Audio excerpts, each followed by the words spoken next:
Back 4 Blood is an upcoming multiplayer survival horror game which is set to release on June 21st, 2021. It's developed by Turtle Rock Studios, the same company that made the original Left 4 Dead that many horror genre loving gamers have played or heard of. They also worked with Valve on another small series called Counter-Strike. The game takes place after an outbreak where most of humanity is infected and turned into something called the Ridden, leaving players in a post-apocalyptic world controlling a group of veterans called the Cleaners. To be frank, the lore of the setting seems to be very weak. While they, Turtle Rock Studios, are trying to make it appear mystifying, Turtle Rock needs to hire a writer or two that actually cares about the setting. That or allow more creative freedom with the current writers on hand, assuming there are actually writers and not just game developers acting in the role.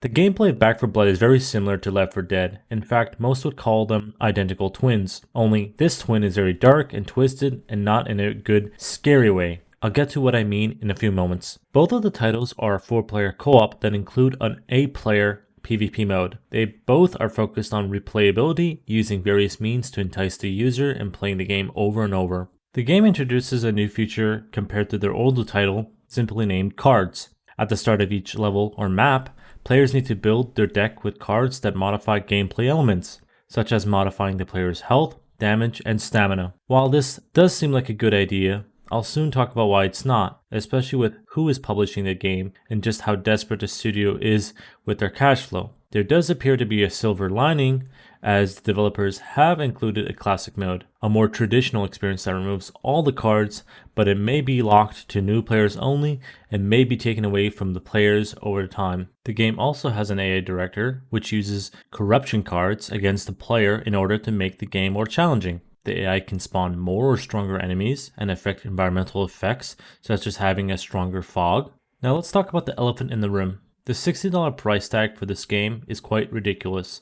Not only that, the game also includes paid DLC / microtransactions. I can't fathom what the publisher or the developer was thinking when they came up with that brainchild. The developers keep bringing up multiple times how they plan on evolving the genre, but they have yet to give practical examples on doing so.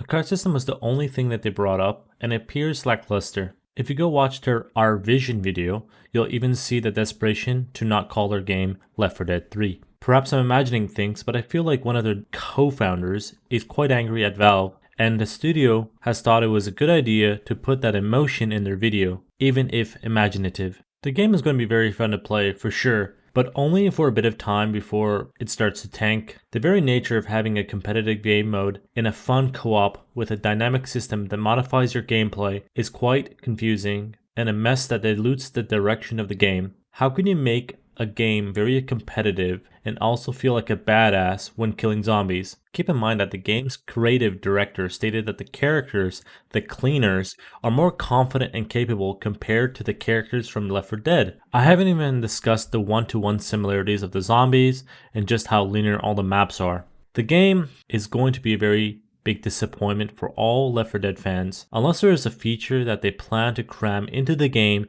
that will be unique and change their game dramatically. I see the game being a flop in the long run. Perhaps the number 3 is a curse. I'll be sure to keep you all up to date with any new details about the game. Please consider subscribing for more content like this.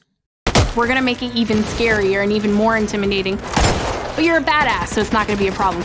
You're a zombie killing machine. You slay zombies, and that's your job, and you do it well.